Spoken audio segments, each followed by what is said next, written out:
Aloha once again, Internet. Ginger Geek here, your obscure reviewer with yet another obscure review.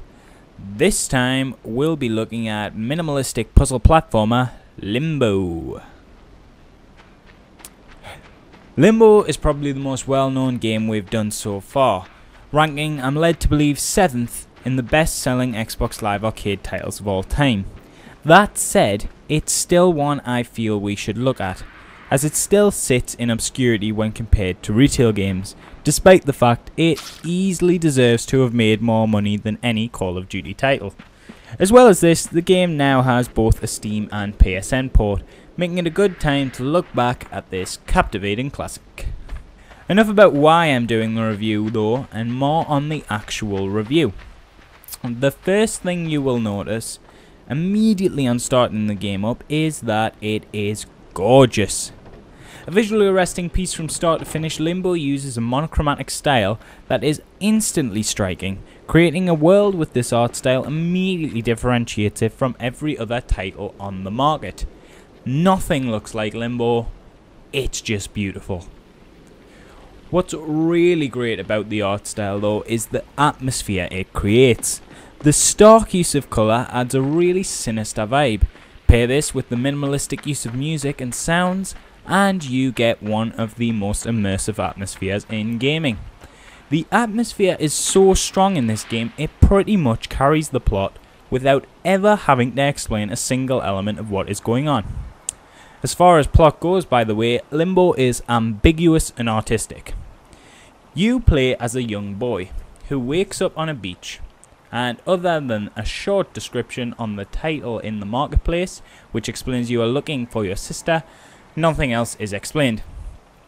Its ambiguity means that to discover its true meaning, we as an audience must look deeper into the iconography we see in the game.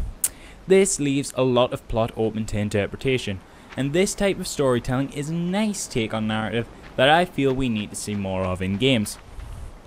Gameplay wise, it's a real beauty. As a puzzle platformer, it's one of the strongest titles I've seen in the genre. Some of the physics-based puzzles are ingenious in their design, and the style of trial and death gameplay is a very interesting mechanic. Yes, by the way, I did say trial and death, not trial and error. Make no mistake about it, Limbo will kill you. In some of the grimmest ways possible, you will die, and die again. You'd think this would be frustrating, but it actually works as a clever mechanic to steer you away from incorrect ways of solving problems. And whether you realise it or not, it makes the game easier.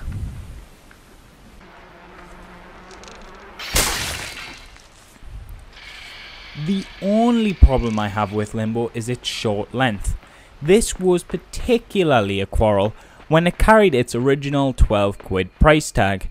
And although this issue has been softened by its drop in price on such platforms as Steam, it's still the game's biggest problem. It only lasts a few hours on a good run, and while in no way feeling rushed, it does feel like the lasting appeal just isn't there. That said, don't let the short length put you off an otherwise brilliant title that you are sure to love, unless you're arachnophobic. Seriously, this game has some freaking scary spiders. Anyways, review over. You know what I am going to say. Basically, comment with feedback. Hey, and also we've got a suggestion panel in our channel now if you want to check that out. Give us a like if you liked it, and give us a subscribe if you want to see us keep doing this kind of video. Thank you very much, and goodbye from Geeky Glasses.